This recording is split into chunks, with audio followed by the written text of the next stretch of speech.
COMELEC nagpaalaala sa mga kandidato kahit natalo at umatras sa pagsusumite ng statement o kahit nanalo at umatras, kailangan pa rin magsumite ng Statement of Contribution and Expenditures o SOSE.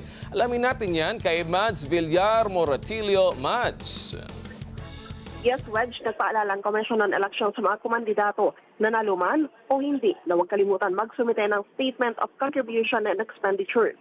Kuwabala ni COMELEC spokesperson Attorney General Claudianco, ang kabiguan na magsumite ng SOSE ay mayroong katapat na parusa. Kung manalo ang kandidato pero hindi pa nagsumite ng SOSE, hindi siya pwedeng umupo sa pwesto. Kahit natalo, kailangan din magsumite nito. Sabi ni Claudianco, sa first offense, merong multa habang perpetual disqualification naman sa pangalawa. Sa mga umataras naman ng kandidatura, kung binawi ang Certificate of Candidacy bago ang pagsisimula ng campaign period, wala itong problema. Pero kung simula na anya ang campaign period, kailangan pa rin nilang makapagsumite ng SOSE sa COMELEC.